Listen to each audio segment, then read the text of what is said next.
Disclaimer, ये कहानी पूरी तरह से फिक्शनल है और सिर्फ एंटरटेनमेंट के मकसद से लिखी गई है। इस कहानी के सभी कैरेक्टर, नाम, जगह और घटनाएं लेखक की कल्पना है। अगर कहानी का कोई भी हिस्सा किसी जीवित या मृत व्यक्ति, किसी असली घटना या किसी संस्था से मिलता जुलता लगता है तो इसे महज एक कोइंसिडेंस समझा जाए। हमारा इरादा किसी भी जाति, धर्म, कम्युनिटी, संस्था या किसी भी व्यक्ति की भावनाओं को हर्ट करना या किसी का अपमान करना बिल्कुल नहीं है। कृपया इस कहानी को खुले दिमाग से सुनें और सिर्फ मनोरंजन के तौर पर लें। यह कहानी सिर्फ 18 साल से ऊपर दर्शकों के लिए है। इसमें एक्शन, हिंसा, डार्क थीम्स और इंटेंस सीन शामिल हो सकते हैं जो कुछ लोगों के लिए डिस्टर्बिंग हो सकते हैं। ये पूरी तरह फिक्शनल है और इसका असल जिंदगी से कोई संबंध नहीं है।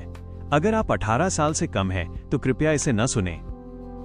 Episode 251, netherworld ghost contract, soul sealing seal. जंग खत्म होने के बाद चिंतियान ने लाइफ डोमेन रिलीज किया, जिससे सबकी ताकत तेजी से रिकवर होने लगी। उसी दौरान वो चुपचाप घोस्ट को मारने से मिले रिवॉर्ड्स को एब्जॉर्ब कर रहा था, जिसमें टैलेंट्स और यादें दोनों शामिल थीं। सबसे पहले टैलेंट, घोस्ट ने उसे एक गहरा पर्पल कलर का टैलेंट लाइट स्फीयर दिया। Netherworld ghost contract, purple level. Type, composite talent. ये नेदरवर्ल्ड रॉयल फैमिली की सुप्रीम अथॉरिटी थी। ब्लड लाइन को गाइड बनाकर ये हर सोल को कमांड कर सकती थी। इसका होल्डर स्पिरिचुअल और फिजिकल दोनों फॉर्म में एक साथ एग्जिस्ट करता है। चाहे फिजिकल बॉडी पूरी तरह खत्म हो जाए, सोल नेदरवर्ल्ड में बनी रहती है, रीइंकार्नेशन को मास्टर कर लेती है और अमरता की स्टेट तक पहुंच सकती है। इस टैलेंट की 3 खास एबिलिटी थीं। पहली, 10,000 सोल्स रेजोनेंस। यह सभी सोल बॉडीज के खिलाफ नेचुरल अफिनिटी और दबदबा रखता है। यह सोल बॉडीज के साथ घोस्ट कॉन्ट्रैक्ट बना सकता है और उनकी एबिलिटी व वीकनेस तुरंत समझ लेता है। जिन सोल्स को कंट्रोल किया जाता है उनकी लॉयल्टी 100% तक पहुंच जाती है। वे होस्ट के कॉम्बैट एक्सपीरियंस और विजन को शेयर करते हैं, जिससे multi dimensional team fight network बनता है। दूसरी, नेदरवर्ल्ड घोस्ट केव। ब्लड लाइन अवेकनिंग के वक्त स्पिरिचुअल सी के अंदर एक एक्सक्लूसिव स्पेस खुलता है, नेदरवर्ल्ड घोस्ट केव। सारे कॉन्ट्रैक्टेड सोल्स को इसमें खींचा जा सकता है। यहाँ टाइम फ्लो रियलिटी से 100 गुना स्लो होता है। सोल्स यहाँ धीरे धीरे ग्रो करते हैं। मेंटल एनर्जी डालने से उनकी कल्टीवेशन स्पीड बढ़ती है। जो सोल्स निगल लिए जाते हैं वे सीधे कल्टीवेशन रिसोर्स बन जाते हैं और सबऑर्डिनेट घोस्ट्स को ब्रेक थ्रू करने में मदद करते हैं। तीसरी, सोल शेडिंग इमॉर्टल। जब होस्ट की फिजिकल बॉडी को जानलेवा डैमेज होता है तब सोल अपने आप बॉडी से अलग हो जाती है और एक कंप्लीट सॉइल फॉर्म में एग्जिस्ट करती है। इस हालत में भी नेदरवर्ल्ड घोस्ट केव का कंट्रोल बना रहता है। साथ ही वॉइडिफिकेशन एबिलिटी मिलती है, जिससे फिजिकल अटैक्स बेअसर हो जाते हैं। सॉइल एनर्जी खर्च करके थोड़े समय के लिए फिजिकल फॉर्म बनाया जा सकता है और खतरनाक सॉइल अटैक्स किए जा सकते हैं। नेदरवर्ल्ड घोस्ट कॉन्ट्रैक्ट। चिंतियान हल्की सांस लेकर मुस्कुराया। ये तो मुझे और गहराई से समनर के रास्ते पर धकेल रहा है। उसे एहसास हुआ कि अब उसके पास कई डोमिनेटर टाइप टैलेंट्स हो चुके थे। स्पिरिचुअल विजडम, डिवाइन अथॉरिटी, जो इंसेक्ट रेस पर एब्सोल्यूट कंट्रोल देता था। सोवरेन ऑफ द वर्डेंट वाइल्ड्स, जो स्पिरिट प्लांट्स पर एडवांस मास्टरी देता था। सेलेस्टियल गार्जियन ब्लड लाइन, जो स्पिरिट बीस्ट्स के साथ गहरी अफिनिटी देता था। और अब नेदरवर्ल्ड घोस्ट कॉन्ट्रैक्ट, जो घोस्ट सोल्स पर डर और लीडरशिप दोनों देता था। हर टैलेंट की अपनी अलग ताकत थी, लेकिन नेदरवर्ल्ड घोस्ट कॉन्ट्रैक्ट के फायदे खास तौर पर खतरनाक थे। पहला, नेदरवर्ल्ड घोस्ट केव एक पर्सनल बी स्टेमिंग स्पेस जैसा था, जहां सोल बॉडीज को रखा जा सकता था और मेंटल एनर्जी से उनकी ग्रोथ तेज की जा सकती थी। दूसरा, सोल शेडिंग इमॉर्टल। अगर फिजिकल बॉडी टूट भी जाए तब भी सोल के रूप में जिंदा रहना। ये लगभग एक एक्स्ट्रा हाफ लाइफ जैसा था। घोस्ट एग्जामिनर इसलिए स्पिरिट बॉडी नहीं बन पाया क्योंकि सेलेस्टियल पनिशमेंट डिवाइन थंडर सीधे सोल्स का नेचुरल काउंटर था और उसकी सॉइल को पूरी तरह चूर कर गया। वैसे भी अगर वो स्पिरिट बॉडी बन भी जाता तो आखिरकार बच नहीं पाता। ऐसा सोचने पर साफ था कि सोल शेडिंग इमॉर्टल की लिमिटेशन भी बहुत बड़ी थी। फिजिकल बॉडी के पूरी तरह टूटने के बाद सॉइल का आसानी से बच निकलना कोई आसान बात नहीं थी, जब तक कि तुम्हारा नाम एल्डर याओ न हो। फिर भी नेदरवर्ल्ड घोस्ट कॉन्ट्रैक्ट बेहद खतरनाक टैलेंट था, खासकर जब इसे घोस्ट से मिले सोल सीलिंग सील और उसकी यादों में मौजूद घोस्ट किंग सीक्रेट स्क्रिप्चर के साथ मिलाया जाए। सोल सीलिंग सील एक काला स्क्वायर सील था। ये एक रेयर स्पिरिचुअल आर्टिफैक्ट था जो सोल बॉडीज को सप्रेस कर सकता था, उन्हें एम्पलीफाई कर सकता था और कुचलकर मेंटल एनर्जी में बदल सकता था। घोस्ट किंग सीक्रेट स्क्रिप्चर एक सिल्वर लेवल सीक्रेट टेक्निक थी। इसमें soul capture, ghost cultivation, ghost control और घोस्ट से खुद को मजबूत बनाने की टेक्निक्स थीं। ये पूरी तरह नेदरवर्ल्ड घोस्ट कॉन्ट्रैक्ट के लिए ही बनी हुई लगती थी। टैलेंट लाइट स्फीयर के अलावा घोस्ट को मारने से चिंतियान को 1,50,000 एवोल्यूशन पॉइंट्स और उसकी यादों का एक हिस्सा भी मिला। यादों के जरिए चिंतियान को घोस्ट की असली पहचान और ब्लड डेमन कल्ट के बारे में कई जानकारियां मिली। घोस्ट का असली नाम लियाओ वानान था। वो 30 साल पहले ब्लड डेमन कल्ट में शामिल हुआ था। अलग अलग स्पिरिचुअल एक्सपेरिमेंट्स में जिंदा रहते हुए उसने आखिरकार एक silver level blood line inherit कर ली थी। वो एज्योर वुडस्टार रियल में ब्लड डेमन कल्ट का कोर मेंबर था। इस बार उसका मिशन था टैलेंट बैटल में घुसपैठ करना, पब्लिकली कंटेस्टेंट्स को मारना, टैलेंट बैटल को बिगाड़ना और सारे टैलेंट्स का ब्लड डेमन कल्ट तक पहुंचाना। Blood daemon cult. चिंतियान की आंखों में ठंड उतर आई। यादों में उसने ब्लड डेमन कल्ट की अनगिनत दरिंदगी और बेरहम एक्सपेरिमेंट्स देखे। ऊपर से वे खुद को एम्पायर की नाइंसाफी के खिलाफ लड़ने वाला बताते थे, लेकिन असल में उन्होंने कभी आम लोगों को इंसान ही नहीं समझा। दुर्भाग्य से भले ही घोस्ट 6 टियर 9 स्टार का पावर हाउस था, फिर भी वो एज्योर वुडस्टार रियल्म में ब्लड डेमन कल्ट के टॉप कोर तक नहीं पहुंच पाया था। उसे मेन बेस की लोकेशन तक नहीं पता थी। फिर भी जो यादें मिली थी उनमें इतनी अहम जानकारी थी कि सही इस्तेमाल किया जाए तो ब्लड डेमन कल्ट को जबरदस्त नुकसान पहुंचाया जा सकता था। तभी वू जियान ने झुगे यू की तरफ देखा। अब इस भूतिया जगह से बाहर कैसे निकलेंगे? सबकी नजरें एक साथ झुगे यू पर टिक गईं। झुगे यू कुछ देर चुप रहा, फिर बोला, ऊपर जो पर्पल क्रिस्टल वॉल है वो एक स्पेल से बनी है, पर्पल क्रिस्टल एक्साइल। ये ब्लड डेमन कल्ट के 9 टियर पावर हाउस साकरे ने बनाई थी। थोड़ी देर में ये पूरा शहर वॉइड करंट्स के साथ एक्साइल हो जाएगा और एग्जिट कोऑर्डिनेट्स पहले से साकरे ने सेट कर रखे हैं। क्या? ये सुनते ही सबकी राहत ऐसे उड़ गई जैसे ठंडा पानी डाल दिया गया हो। मतलब एग्जिट सीधा ब्लड डेमन कल्ट की सेट की हुई जगह पर था। यूए शेंघे ने बेचैनी से पूछा, झुगे यू, क्या कोई और तरीका है जिससे हम पहले बाहर निकल सकें? झुगे यू ने सिर हिला दिया। बाहर वॉइड करंट्स हैं। हमारी ताकत से अगर हम उनमें कदम रखेंगे तो स्पेस की पावर हमें तुरंत चीर देगी। ये सुनते ही सबका दिल और भारी हो गया। लगभग मायूसी छा गई। इतनी मुश्किल से एक खतरनाक दुश्मन को मारा और अब बस खड़े होकर मौत का इंतजार। कड़क कड़क कड़क। अचानक ऊपर पर्पल क्रिस्टल वॉल से अजीब सी आवाज आई। जाल जैसी दरारें फैलने लगी। ये क्या हो रहा है? ये सीन देखकर झुगे यू समेत सब शॉक्ड रह गए। क्या पर्पल क्रिस्टल वॉल टूटने वाली है? चिंतियान की भौहें हिल गईं। उसे सब समझ आ गया था। जीएलए ने पर्पल क्रिस्टल वॉल के अंदर की भारी एनर्जी को लगातार एब्जॉर्ब कर लिया था। दीवार अब वॉइड करंट्स का प्रेशर झेल नहीं पा रही थी। अगर ये दीवार टूटी तो यहाँ मौजूद हर कोई मारा जाएगा, वो खुद भी। अब उसके पास सिर्फ एक ही ऑप्शन था, जुआ। चिंतियान की आंखें संकरी हो गईं। उसने मेंटल कम्युनिकेशन से जीएलए से कहा, जीएलए, अपनी बेलें वापस खींच लो। कुछ ही देर में दूर दूर से दर्जनों बेलें उड़ती हुई आईं और जीएलए के मेन बॉडी में मिल गईं। जीएलए के अंदर भरी एनर्जी उफान मार रही थी। उसके मूड से साफ था कि वो खुश नहीं थी। चिंतियान के होंठ हिले। तू तो पूरा भूखा भूत है। हुश। ब्लैक गेट खुला। उसके पीछे भयानक स्पेस करंट्स दिखे। चिंतियान ने तुरंत ब्लैक गेट बंद कर दिया। ये सब हैरानी से चिंतियान को देखने लगे। Gate of space. Black crow ने गेट के फॉर्म में स्पेस की पावर भी मास्टर कर ली थी। चिंतियान ने फिर से ब्लैक गेट खोला। पीछे अब भी खतरनाक स्पेस करंट्स थे। वो रुका नहीं। एक के बाद एक ब्लैक गेट खोलता गया। अब सब समझ चुके थे कि वो क्या करने वाला है। कर दो ब्लैक क्रो, हमारी जान अब पूरी तरह तुम पर है। प्लीज कामयाब हो जाना। सबकी आंखें चिंतियान पर टिकी थीं, उम्मीद और जीने की तड़प से भरी हुई। कड़क कड़क कड़क। ऊपर दरारें और फैलने लगीं। पर्पल क्रिस्टल के छोटे छोटे टुकड़े गिरने लगे। सबकी सांसें अटक गईं। दिल जैसे मुट्ठी में कस गए हों। Black crow please. Hush. Black gate खुला। इस बार उसके पीछे स्पेस करंट्स नहीं थे, बल्कि एक गहरा काला तारों भरा आसमान था। जल्दी। चिंतियान चिल्लाया और ब्लैक गेट अचानक और बड़ा हो गया। एक पल की भी हिचक के बिना सारे जीनियस सीधे ब्लैक गेट में कूद पड़े। ब्लैक गेट बुरी तरह कांपने लगा। चिंतियान भी तुरंत उसके अंदर घुस गया। धड़ाम। अगले ही पल पर्पल क्रिस्टल वॉल पूरी तरह टूट गई। पूरा शहर स्पेस करंट्स में निगल लिया गया। एपिसोड 252, स्पेस सर्वाइवल और हर तरफ की रिएक्शन। गहरे और अंधेरे कॉस्मोस में ब्लैक गेट खुला और दर्जन भर लोग उसमें से बाहर निकले। जीरो ग्रेविटी और बिना ऑक्सीजन वाला माहौल जीनियस लोगों के लिए बेहद मुश्किल था। खतरे से तो वे किसी तरह बच निकले थे, लेकिन अगर ऑक्सीजन का इंतजाम नहीं होता तो जिंदा रहना नामुमकिन था। धड़ाम। ब्लैक गेट बंद हुआ। आखिरी इंसान बाहर निकला और अगले ही पल उसके शरीर पर अनगिनत काले मेटल ऐसे फैल गए जैसे जिंदा हों। आधी सेकंड से भी कम वक्त में वे मिलकर एक दबदबे से भरी काली बैटल आर्मर बन गए। ये स्टेलर आर्मर। सबकी नजरें चिंतियान की ब्लैक डेमन आर्मर पर टिक गईं।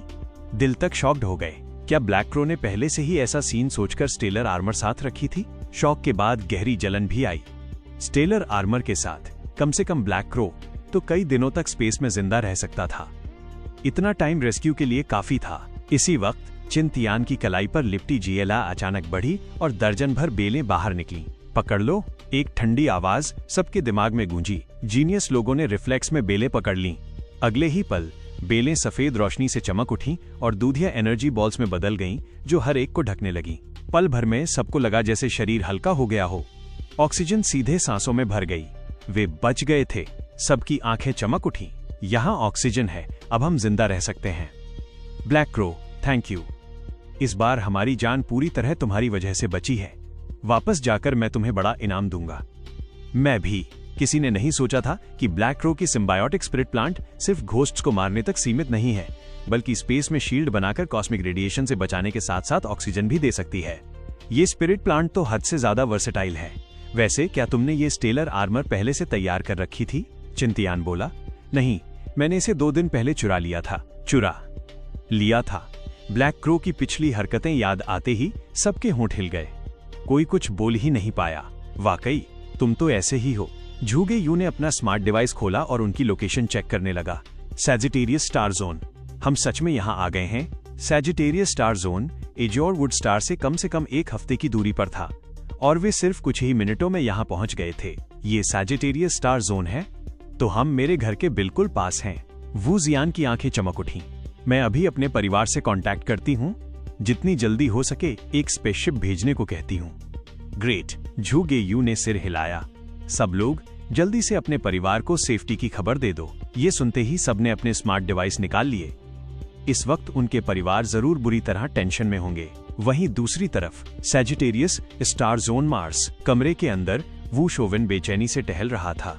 उसके पास एक खूबसूरत औरत चुपचाप रो रही थी, आंखें पूरी लाल। मॉम, चिंता मत करो। वू जियानमिंग, वू शोवेन का बड़ा बेटा, अपनी माँ का हाथ पकड़कर बोला। झूगे क्लैन के लीडर ने खुद डिविनेशन किया है। नतीजा अच्छा है, मतलब छोटी बहन सेफ लौटेगी। औरत की आवाज भर्रा गई। मुझे पता है, लेकिन झूगे क्लैन बस इतना बता सका कि जियान सेफ है। ये नहीं पता कि वो कब लौटेगी। 1 दिन में, 3 दिन में, महीनों में या सालों बाद। ये सुनकर वू जियानमिंग का चेहरा भी भारी हो गया।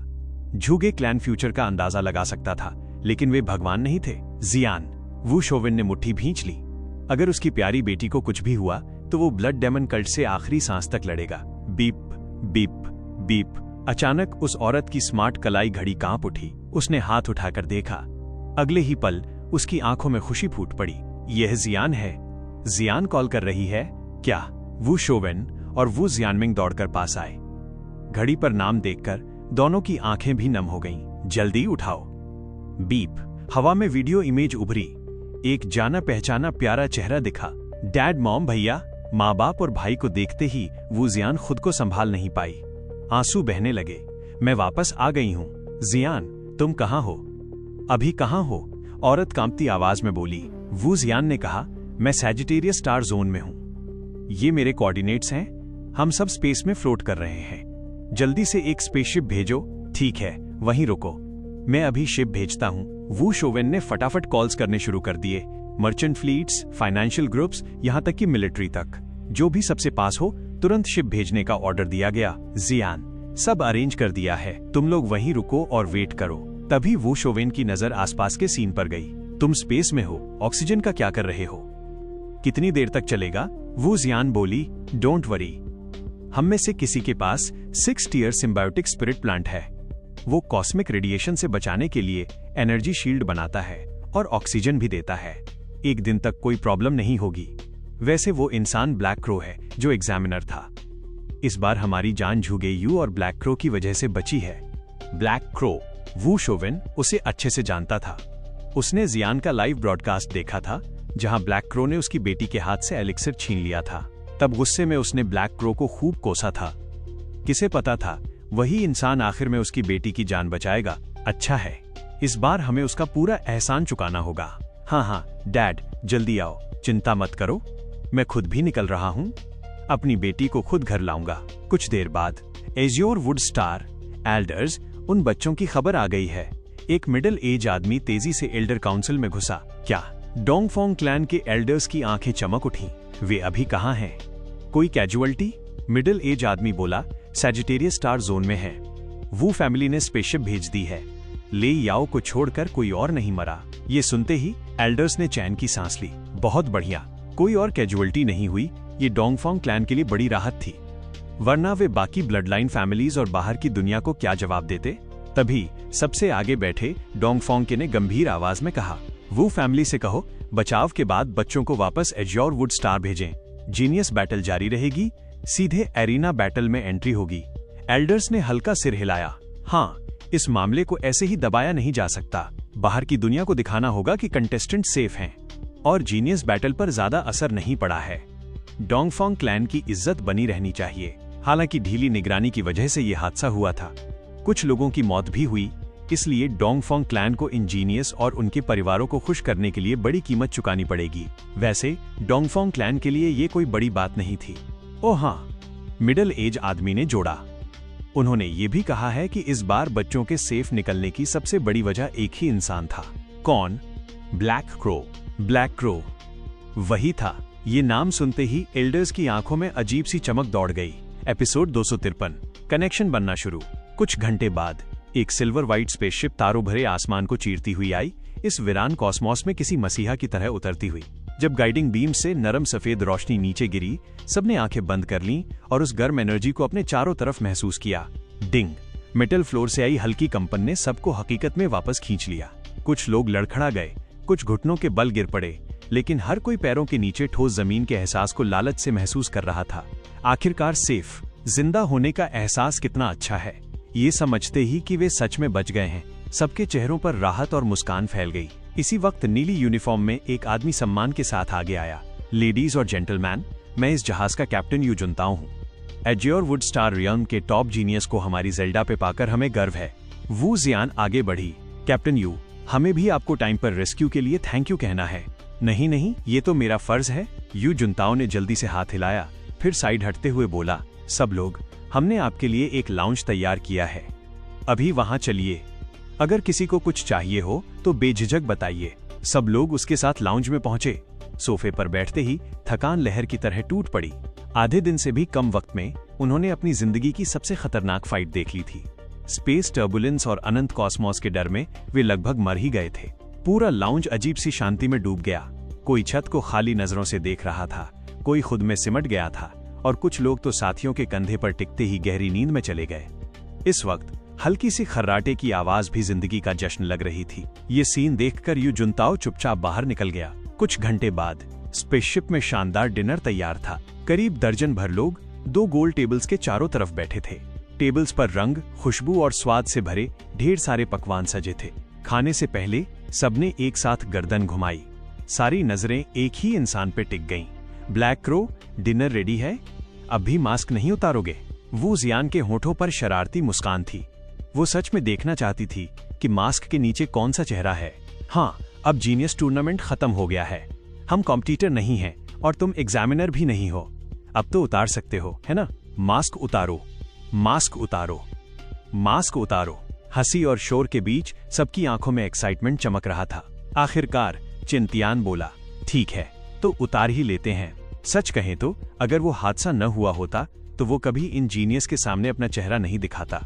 आखिरकार इनमें से कई लोग ऐसे थे जिन्हें उसने बुरी तरह चूना लगाया था। एक ने तो गुस्से में उसकी हड्डियां तक पीस देने की धमकी दी थी, लेकिन अब उसने सबकी जान बचाई थी। वे सब अच्छे लोग थे। भलाई के बदले दुश्मनी कौन करेगा? सबकी नजरों के सामने चिंतियान ने धीरे धीरे अपना मास्क उतारा। एक सख्त और तेज नैन नक्श सामने आए, मानो किसी ने छुरी से तराशा हो। भौहें तलवार जैसी, नाक ऊंची, होंठ पतले और कसे हुए। त्वचा थोड़ी फीकी, लेकिन उसमें अनगिनत जंगों से निकली मजबूती झलक रही थी। गहरी आंखें शांत ठंडी झील जैसी थी, जिनमें हल्की सी डर पैदा करने वाली चमक थी। सबकी सांसें थम गईं। वे सब अपने अपने मन में ब्लैक क्रो का चेहरा सोच चुके थे। कुछ लोगों ने उसकी चालाक और खतरनाक फाइटिंग स्टाइल देखकर मास्क के नीचे एक पतली ठुड्डी, त्रिकोण आंखें और शातिर मुस्कान वाला चेहरा सोचा था, जैसे कोई गली का शिकारी चूहा अकिलीज हील पर वार करने को तैयार। कुछ और लोगों ने उसके तेज और निर्णायक एक्शन देखकर एक रफ चेहरा, तेज आंखें और हमेशा खून की प्यास वाली स्माइल की कल्पना की थी। लेकिन जैसे ही मास्क गिरा, सारी कल्पनाएं टूट गईं। ब्लैक क्रो असल में उनकी ही उम्र का लग रहा था, और ये लड़का वाकई हैंडसम था। Cool, handsome type. ये तुम हो? झुगे यू ने भौं उठाई। उसकी आधी बंद रहने वाली आंखें आज सच में थोड़ी खुल गईं। अब उसे समझ आ गया था, वो पहले भी ब्लैक क्रो से मिल चुका था। आधे साल से ज्यादा पहले वो यंग लॉर्ड के साथ अल्फा 1 स्टार गया था। वहां एक छोटी सी दुकान में एक युवक से सामना हुआ था। तभी यंग लॉर्ड ने एक नजर में पहचान लिया था कि ये लड़का टैलेंटेड है और उसे अपने साथ जोड़ने की कोशिश की थी, लेकिन जवाब में उन्हें ठंडी बेरुखी ही मिली थी। बाद में झुगे यू ने जांच करवाई, सिर्फ एक नाम मिला था, चिंतियान। इसके अलावा कुछ भी नहीं। यही साबित करता था कि इस इंसान का बैकग्राउंड बहुत गहरा है। ऐसे इंसान को रिक्रूट करना आसान नहीं था। यंग लॉर्ड को सब बता देने के बाद मामला वहीं खत्म हो गया था, लेकिन किसे पता था आधे साल बाद वे ऐसे दोबारा मिलेंगे। वो कॉम्पिटिटर था, चिंतियान एग्जामिनर था, और उसी चिंतियान ने उसकी जान भी बचाई। यंग लॉर्ड, आपकी नजर वाकई कमाल की थी। ये लड़का सच में खास है। तुम दोनों एक दूसरे को जानते हो? सबने हैरानी से झुगे यू को देखा। झुगे यू बोला, हम एक बार मिले हैं, है ना चिंतियान? तो यही उसका नाम था। चिंतियान ने सिर हिलाया, हाँ, और मुझे तुम्हारी ये आधी बंद आंखें आज भी याद हैं। वैसे तुम मुझसे बात करते वक्त आंखें कब खोलोगे? हुश। ये सुनते ही कई लोग हंस पड़े। वू जियान तो जोर से हंसी पड़ी। हे ब्लैक क्रो। नहीं चिंतियान, तुम तो बड़े मजेदार हो। हा झुगे यू, चिंतियान सही कह रहा है। तुम रोज सबको आंखें मिचमिचाकर क्यों देखते हो? क्या हमें नीचा समझते हो? हाँ, अगर खुलती ही नहीं तो मैं किसी को बुलाकर तुम्हारी सर्जरी करवा दूं। फटाफट रिजल्ट मिलेगा। हाँ, पूरा लाउंज हंसी से गूंज उठा। झुगे फैमिली के इस चालाक दिमाग को ऐसे चिढ़ते देखना सबको बहुत मजा आ रहा था। झुगे यू की पेशानी पर काली लकीरें उभर आईं। ये चिंतियान कहीं रुकने का नाम ही नहीं लेता। पहले कैमरे के सामने और अब यहाँ सबके सामने उसे साफ दिख रहा था कि आगे चलकर ये आंखें खोलने वाला मजाक उसे कभी छोड़ने वाला नहीं है। ये जश्न का खाना बेहद गर्मजोशी से भरा था। गिलास टकराते रहे। कल तक के दुश्मन आज पुराने दोस्तों की तरह जाम उठा रहे थे। जब साथ में मौत के मुंह से लौटो तो हर छोटी बड़ी टक्कर अपने आप मिट जाती है। उन्होंने मिलकर एक बड़े दुश्मन का सामना किया था। एक दूसरे का सहारा बनकर स्पेस की तबाही से निकले थे। जान से बना रिश्ता किसी भी फायदे वाले गठजोड़ से ज्यादा मजबूत होता है। चिंतियान, अगली बार जब सैजिटेरियस स्टार जोन आओ तो मुझे जरूर कांटेक्ट करना। वो जियान ने हल्की नशे वाली आंखों से कहा और अपना कांटेक्ट उसे दे दिया। बाकी लोगों ने भी अपने अपने कांटेक्ट छोड़े और फिर मिलने का वादा किया। चिंतियान ने गिलास उठाया। शराब में झिलमिलाते तारों को देखते हुए उसके होठों पर एक हल्की मुस्कान उभरी। जो मुसीबत उसकी जान ले सकती थी वही आखिरकार उसके लिए एक मौका बन गई थी। एजोर वुडस्टार रियल में उसका अपना नेटवर्क आखिरकार बन चुका था। एपिसोड 254 वापसी के लिए रवाना। आधा दिन बीतने के बाद वू फैमिली का प्राइवेट स्पेसशिप सफलतापूर्वक जेल्डा से डॉक हो गया। जैसे ही केबिन का दरवाजा खुला, वू जियान अब और सब्र नहीं कर पाई और सीधे बाहर दौड़ पड़ी। डैड, मॉम, भैया। वो ऐसे भागी जैसे कोई चिड़िया अपने घोंसले में लौट रही हो और सीधा अपने परिवार की बाहों में जा गिरी। उसकी माँ ने उसे कसकर पकड़ लिया। उंगलियां हल्की हल्की कांप रही थी, आवाज भावनाओं से भरी और रुंधी हुई थी। अच्छा हुआ तुम वापस आ गई। अच्छा हुआ तुम सुरक्षित लौट आई। खूबसूरत औरत की आंखें लाल थीं।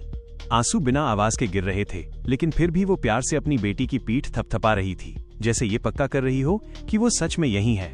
इसी पल सबकी नजरें अपने आप जियान के पीछे खड़े दो आदमियों पर चली गईं। वो फैमिली के पैट्रियार्क वू शोवेन पहाड़ की तरह अडिग खड़े थे।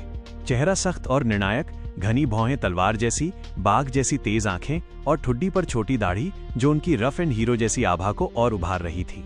भले ही उन्होंने महंगे कपड़े पहने थे, लेकिन अनगिनत जंगों में तपकर निकली उनकी भयानक और बहादुर स्पिरिट छुप नहीं पा रही थी। वो ऐसे लग रहे थे जैसे म्यान से आधी निकली कमांडर की तलवार, कंट्रोल में लेकिन फिर भी डर पैदा करने वाली। उनके बगल में खड़े थे उनके बड़े बेटे वू जियानमिंग, जो उनसे बिल्कुल अलग थे। लंबे और दुबले, सिंपल लंबा रोब पहने हुए, चेहरे के फीचर्स हैंडसम और सलीकेदार, भौहों के बीच एक स्कॉलर जैसा शांत भाव, पूरी पर्सनैलिटी साफ हवा और चमकते चांद जैसी शांत और संयमित। बस कभी कभी उनकी गहरी आंखों में वही तेज चमक झलक जाती थी जो वू शोवेन जैसी थी और ये बता देती थी कि वो दिखने जितने सौम्य नहीं है। वू शोवेन आगे बढ़े। उनके सख्त चेहरे पर खुलकर मुस्कान थी। यंग हीरोज, इस बार मेरी बेटी की रक्षा करने के लिए तुम सबका शुक्रिया। मैं वू शोवेन दिल से आभार जताता हूँ। उन्होंने दोनों हाथ जोड़कर सलाम किया। उनकी आवाज इतनी भारी थी कि केबिन की दीवारों में हल्की गूंज तक सुनाई दी। सबसे पहले झुगे यू ने जवाब में सलाम किया। अंकल वू, आप ज्यादा कह रहे हैं। इस बार हम सबने मिलकर स्ट्रॉन्ग दुश्मन को हराया और जियान की स्टारफायर मैजिक ने भी दुश्मन पर जबरदस्त दबाव बनाया। हा, बढ़िया। वू शोवेन जोर से हंसे। झुगे फैमिली के लड़के से यही उम्मीद थी। जियान ने बताया है कि तुम्हारा 8 ट्राइग्राम एरे कमाल का है। सच में मार्क्विस वू की सीख पूरी तरह झलकती है। कहते हुए उन्होंने झुगे यू के कंधे पर जोर से थपकी मारी। झुगे यू लड़खड़ाया, लेकिन फिर भी चेहरे पर एलिगेंट स्माइल बनाए रखी। वू शोवेन ने चारों तरफ नजर दौड़ाई। यहां मौजूद ज्यादातर जीनियस के नाम वो पहले ही जान चुके थे, लेकिन एक चेहरा ऐसा था जो उन्हें अनजान लगा। यही होना चाहिए ब्लैक क्रो, इस पूरे संकट का सबसे बड़ा हीरो। वू शोवेन सीधे चिंतियान के सामने पहुंचे। उनकी बाघ जैसी आंखों में इस बार एक अलग ही नरमी थी। यंग ब्लैक क्रो, उन्होंने अपना खुरदुरा हाथ आगे बढ़ाया। आवाज भारी थी, लेकिन पूरी तरह कंट्रोल में। जियान ने मुझे बताया है, अगर तुम्हारा वो निर्णायक इंटरवेंशन न होता तो ये बच्चे शायद। यहां आकर इस आयरन ब्लड पैट्रियार्क की आवाज एक पल के लिए रुक गई। उनका गला हल्का सा हिला, फिर उन्होंने आगे कहा, ये एहसान वू फैमिली कभी नहीं भूलेगी। उनका हाथ हवा में रुका रहा। उंगलियों के जोड़ पर पड़े पुराने निशान साफ बता रहे थे कि ये हाथ कितनी जंगों से गुजरा है। जो हाथ हमेशा हथियार थामता था, वो इस पल चिंतियान के जवाब का इंतजार कर रहा था, पूरी गंभीरता के साथ। आसपास मौजूद हर इंसान की सांस थम सी गई। स्टार रीजन के ओवरलॉर्ड वू शोवेन के मुंह से ये एहसान याद रहेगा, जैसे शब्दों का वजन हर कोई समझ रहा था। वू जियान की आंखें फैल गईं। आखिरी बार उसके पिता ने इतनी गंभीरता से आभार जताया था, वो 10 साल पहले था। वू शोवेन की ईमानदारी महसूस करके चिंतियान आगे बढ़ा और बिना किसी हिचक के उस खुरदुरा हाथ को थाम लिया। कड़क खामोश केबिन में हड्डियों के आपस में दबने की हल्की आवाज साफ सुनाई दी। वू शोवेन की पकड़ से आया जबरदस्त दबाव, जैसे हाइड्रोलिक प्लायर हो। एक पल में ही चिंतियान के हाथ का रंग उतर गया। उसकी कनपटी की नसें उभर आईं, लेकिन चेहरे पर कोई घबराहट नहीं थी। उसने भी अपनी पकड़ और मजबूत कर दी और शांत मुस्कान के साथ बोला, वू फैमिली का शुक्रिया कहने का तरीका काफी एंथुजियास्टिक और पावरफुल है। दोनों की बाहों की मसल्स एक साथ तन गईं। कपड़ों के नीचे उभरी लाइन साफ बता रही थी कि ये एक साइलेंट टक्कर थी। आसपास खड़े जीनियस अनजाने में आधा कदम पीछे हट गए, जैसे हवा में अदृश्य चिंगारियां उड़ रही हों। वू जियान ने माथा पकड़ लिया और हल्की आह भरी। वह अपने पिता के स्वभाव को बहुत अच्छे से जानती थी। ये साफ तौर पर उसके लिए गुस्सा निकालना था, लेकिन इतने लोगों के सामने इन दोनों को भिड़ते देख उसके गाल गर्म हो गए। डैड, वह झुंझलाकर बोली और पैर पटक दिया। क्या आप थोड़ा तो मौके का ख्याल रख सकते हैं? आखिरी शब्द वो लगभग दांतों के बीच से निकाल पाई। इतना बचकाना टेस्ट लेना क्या वू फैमिली की इज्जत घटाने जैसा नहीं था? वू जियानमिंग ने सही समय पर गला साफ किया। स्विश की आवाज के साथ उनका जेड फैन खुला और बिल्कुल सही एंगल से उन दोनों के जुड़े हाथों को ढक लिया। सब लोग, आप सब काफी दूर से आए हैं, क्यों ना हम लाउंज में चलकर थोड़ा रिफ्रेश हो लें? उनकी आवाज साफ झरने जैसी थी। एक पल में ही टेंशन भरा माहौल पिघल गया। तभी वू शोवेन जोर से हंसे और हाथ छोड़ दिया। उनके हाथ पर साफ साफ सफेद हथेली का निशान था, लेकिन उनकी आंखों में प्रशंसा चमक रही थी। उन्होंने चिंतियान के हल्के लाल पड़े दाएं हाथ को थपथपाया। अच्छा किया लड़के, बाद में मेरे साथ ड्रिंक जरूर करनी होगी, चिंतियान ने मुट्ठी जोड़कर कहा। ये मेरे लिए सम्मान की बात होगी। लाउंज के अंदर वू शोवेन ने पहले सबके साथ हल्की फुल्की बातचीत की, फिर बोले, सब लोग, डोंगफोंग क्लैन को अब तुम्हारी पूरी सिचुएशन पता है। उनका इरादा है कि तुम सब एज्योर वुडस्टार वापस जाओ और फाइनल एरिना बैटल पूरी करो। बेशक उनकी लापरवाही की वजह से तुम्हें जो तकलीफें हुई, उसके बदले इस बार रिवॉर्ड पहले से कहीं ज्यादा जेनरस होंगे। ये सुनते ही वहां मौजूद जीनियस एक दूसरे की तरफ देखने लगे। सच कहें तो मौत के इतने करीब से गुजरने के बाद उनके दिल में डोंगफोंग क्लैन के लिए नाराजगी और टैलेंट कंपटीशन के लिए नफरत थी। लेकिन अगर रिवॉर्ड वाकई ज्यादा मिलने वाले थे तो बात अलग हो जाती थी। तुम सब क्या सोचते हो? युए शेंघे ने चारों तरफ देखा। उसकी नजर कुछ सेकंड ज्यादा देर तक फू निंग पर ठहरी। वो सिर्फ फू निंग को हराना चाहता था। वो देखना चाहता था कि जीनियस लिस्ट का नंबर 2 क्या सच में नंबर 1 से कमजोर है। मैं हिस्सा लेना चाहती हूँ, सबसे पहले वू जियान बोली। इस बार मुझे इसमें कुछ खास हासिल नहीं हुआ। अगर हम एरिना बैटल छोड़ दें और रिवॉर्ड भी छोड़ दें तो क्या ये डोंगफोंग क्लैन को बहुत आसानी से छोड़ देना नहीं होगा? बिल्कुल, इस बार डोंगफोंग क्लैन को भारी कीमत चुकानी चाहिए। ऐसे सोचे तो सही है, मैं भी सहमत हूँ। मैं भी। एक एक करके सबने हामी भर दी। यहाँ तक कि हमेशा ठंडे और चुप रहने वाले फू निंग ने भी आगे कंपटीशन जारी रखने की इच्छा जताई। रिवॉर्ड एक बात थी, लेकिन दूसरे जीनियस से भिड़ना, यही तो एक स्वॉर्ड कल्टीवेटर असल में चाहता है। जब सबने हामी भर दी तो सबकी नजरें अपने आप एक ही इंसान पर टिक गईं। मुझे ऐसे क्यों देख रहे हो? चिंतियान ने कंधे उचका दिए। एरिना बैटल तो तुम जीनियस लोगों का स्टेज है, मैं तो बस एक छोटा सा सी लेवल एग्जामिनर हूँ। और हाँ, अगर डोंगफोंग क्लैन मुझे उस सिम्बायोटिक स्पिरिट प्लांट को साथ लाने की इजाजत दे दे तो मैं भी मना नहीं करूंगा। यह सुनकर सब हंस पड़े। उस सिम्बायोटिक स्पिरिट प्लांट के रहते बैटल करने की क्या जरूरत, सीधे सरेंडर ही कर देना बेहतर था। चिंतियान, वो शोविन मुस्कुराते हुए बोले, डोंगफोंग क्लैन ने खास तौर पर कहा है कि उन्होंने तुम्हारे लिए एक बड़ा गिफ्ट तैयार किया है। ओह! चिंतियान की आंखें चमक उठी। उसके चेहरे पर उम्मीद और एक्साइटमेंट साफ झलकने लगा। एपिसोड 255, डोंगफोंग पैतृक हवेली, बोन मैरो क्लींसिंग फ्रूट। एक हफ्ते बाद जब जहाज धीरे धीरे एज्योर वुडस्टार के फर्स्ट स्पेस पोर्ट पर उतरा, पूरा पोर्ट पहले से ही उफान पर था। जैसे ही केबिन का दरवाजा खुला, आवाजों की सुनामी अंदर घुस आई। पोर्ट स्क्वायर में भीड़ उमड़ पड़ी थी। अलग अलग सपोर्ट बैनर लहरों की तरह ऊपर नीचे हो रहे थे। चमकते ग्लो साइन धूप में आंखें चकाचौंध कर रहे थे। ऑर्डर बनाए रखने के लिए खड़े मैकेनिकल गार्ड्स ने इंसानी दीवार बना रखी थी। फिर भी जोशीले फैंस के धक्कों से वे कई बार डगमगा गए। फूनिंग, फूनिंग। युवा लड़कियों की तीखी चीखें आसमान चीरती सी लग रही थीं। वहीं सिल्वर सपोर्ट ड्रेस पहने फैंस की एक पूरी कतार बड़े बड़े झंडे एक साथ लहरा रही थी, जिन पर लिखा था अनमैच्ड अटैक।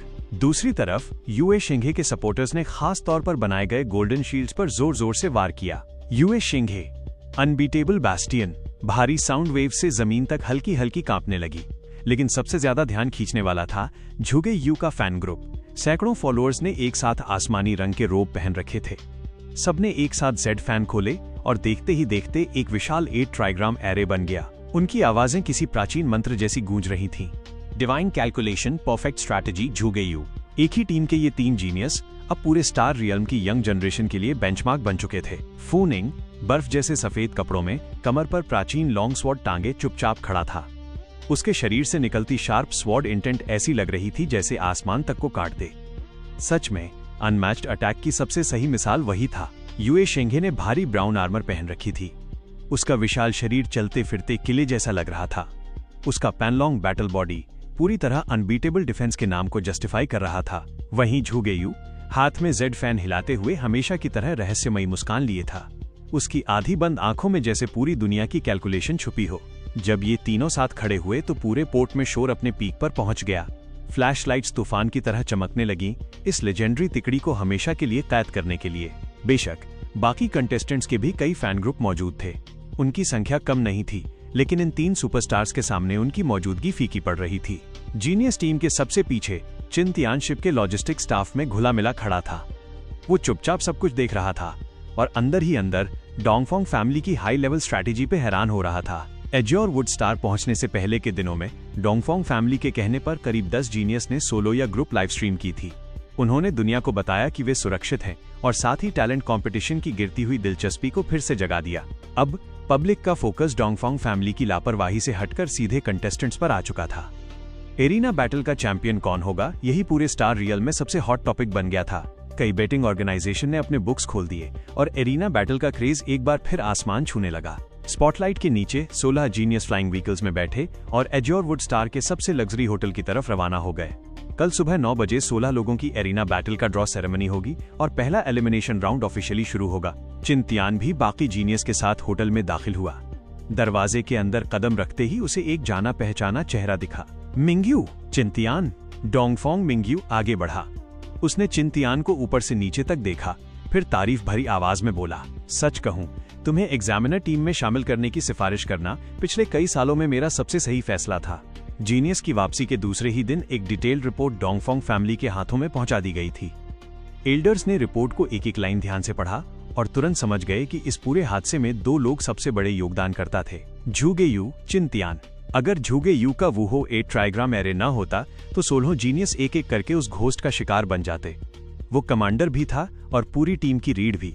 लेकिन अगर योगदान की बात करें तो चिंतियान झुगे यू से भी कहीं आगे था। चिंतियान का लाइफ डोमेन जीनियस की चोटों को तेजी से ठीक करने में काम आया। चिंतियान का गेट ऑफ स्पेस सबको पर्पल क्रिस्टल प्रिजन से बाहर निकालने में मददगार साबित हुआ।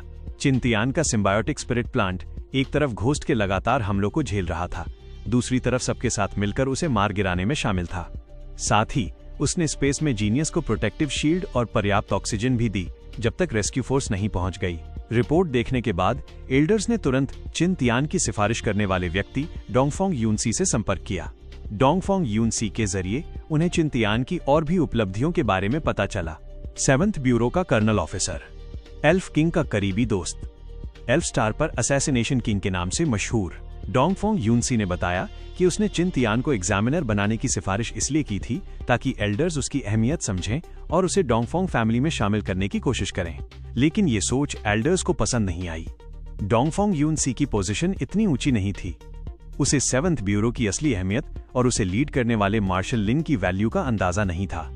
चिन-तियान जैसे टैलेंट जरूर मार्शल लिन की प्रायोरिटी लिस्ट में होंगे। भविष्य में वो इंपीरियल कैपिटल में ही काम करने वाला था। भले ही चिन-तियान डोंगफोंग फैमिली ज्वाइन करना भी चाहे, मार्शल लिन उसे कभी रिलीज नहीं करेंगे। हालांकि सीधे रिक्रूट करना मुमकिन नहीं था, लेकिन फोकस्ड इन्वेस्टमेंट करना पूरी तरह संभव था। चिन-तियान में इन्वेस्ट करना सिर्फ इस मिशन में उसके शानदार योगदान का शुक्रिया अदा करने के लिए नहीं था, बल्कि भविष्य में उसके जरिए मार्शल लिन से गहरा रिश्ता बनाने के लिए भी था। सिर्फ ऊंची पोजीशन पर बैठे लोग ही जानते हैं कि लिन श्वानशिंग नाम का वजन कितना भारी है। इन सब बातों को ध्यान में रखते हुए एल्डर काउंसिल ने डोंगफोंग मिंग्यू को भेजा, क्योंकि उसका रिश्ता चिन-तियान से सबसे करीबी था। वही उसे वेलकम करेगा और आगे के सारे काम संभालेगा। चिन-तियान हंसा और बोला, मिंग्यू, टैलेंट कंपटीशन में एग्जामिनर बनकर मुझे भी काफी कुछ मिला है। सच मानो डोंगफोंग फैमिली वाकई बहुत जेनरस है। एपिसोड 256, डोंगफोंग पैतृक हवेली, बोन मैरो क्लींसिंग फ्रूट। हा, डोंगफोंग मिंग्यू हंसते हुए बोला, तुम यकीन नहीं करोगे, शुरुआत में इंटरनेट तुम्हारे खिलाफ भरा पड़ा था। लोग 18 पीढ़ियों तक की कब्र खोदने की बातें कर रहे थे। लेकिन जैसे जैसे वक्त बीता, तुम्हारी पॉपुलैरिटी और सपोर्ट दोनों बढ़ते चले गए। बहुत से व्यूअर्स तुम्हारे फैन बन गए। अब तुम्हारी फेम तो फूनिंग से भी ज्यादा है, और वो भी काफी बड़े मार्जिन से। मानो या ना मानो, अगर तुम अभी बाहर जाकर चिल्ला दो कि मैं ब्लैक क्रो हूं और वो ब्लैक क्रो वाला मास्क पहन लो, तो बाहर खड़े फैन से भी ज्यादा लोग पागल हो जाएंगे। छोड़ो, चिन-तियान ने हाथ हिला दिया। ज्यादा फैन मतलब ज्यादा हैटर्स। मुझे टारगेट नहीं बनना, चुपचाप पैसा कमाना ही काफी है। ठीक है? डोंगफोंग मिंग्यू मुस्कुराया। तुम्हारा रहने का इंतजाम यही है। कमरा रेडी है और आज रात एक एल्डर तुमसे मिलना चाहते हैं। ये एल्डर बहुत स्पेशल पोजीशन पर हैं। डोंगफोंग क्लैन के पूर्व क्लैन लीडर, डोंगफोंग के एल्डर के पूर्व क्लैन लीडर। चिन-तियान थोड़ा शॉक्ड हो गया। डोंगफोंग क्लैन का क्लैन लीडर पूरे एम्पायर के सबसे पावरफुल लोगों में से एक होता है। भले ही उन्होंने पोजीशन छोड़ दी हो, फिर भी उनका एक छोटा सा मूव पूरे स्टार रियल में हलचल मचा सकता है। नर्वस होने की जरूरत नहीं है, डोंगफोंग मिंग्यू मुस्कुराकर बोला। ये मीटिंग एक तरफ तो इसलिए है कि एल्डर के तुम्हें इस बार के हीरो को खुद देखना चाहते हैं, और दूसरी तरफ तुम्हें एक बड़ा गिफ्ट देने के लिए। बड़ा गिफ्ट? चिन-तियान की आंखें चमक उठी। आज रात की मुलाकात का उसे बेसब्री से इंतजार होने लगा।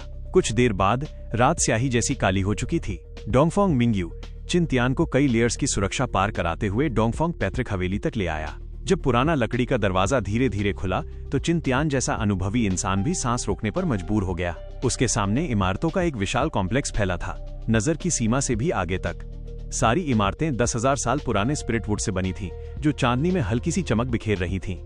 छतों और खंभों के चारों तरफ प्राचीन एरे पैटर्न बह रहे थे। हर बीम और हर पिलर से स्पिरिचुअल पावर की धड़कन जैसी फीलिंग आ रही थी। वाकई शानदार, चिन-तियान ने मन ही मन कहा। डोंगफोंग मिंग्यू बिना कुछ बोले मुस्कुराया और उसे एज्योर जेड से बनी पगडंडी पर आगे ले चला। दोनों तरफ स्पिरिट प्लांट्स लहलहा रहे थे और हवा में ताजगी भरी खुशबू थी। 9 कोर जेड फ्लावर, जिसके पन्ना जैसे ट्रांसपेरेंट पत्ते अपने आप हेवन एंड अर्थ स्पिरिचुअल की को अंदर खींच रहे थे। 7 ट्रीजर्स वंडरस ट्री, जिसकी टेढ़ी मेढ़ी ड्रैगन जैसी शाखाओं पर रंग बिरंगी रोशनी झिलमिला रही थी। और legendary spirit linked vermilion fruit, जिसकी सतह पर हल्के हल्के चेहरे जैसे निशान दिख रहे थे, मानो चिन-तियान को उत्सुकता से देख रहे हों। चिन-तियान की पुतलियां सिकुड़ गईं। इनमें से हर एक स्पिरिट प्लांट की आभा GLA से कम नहीं थी। मतलब सिर्फ इसी रास्ते पर 6 लेवल या उससे ऊपर के 100 से भी ज्यादा टॉप ग्रेड स्पिरिट प्लांट मौजूद थे। और डरावनी बात यह थी कि उनमें से ज्यादातर में बुद्धि भी थी, जो आपस में फुसफुसा रहे थे। कदम संभालकर, डोंगफोंग मिंग्यू ने अचानक कहा। चिन-तियान ने नीचे देखा।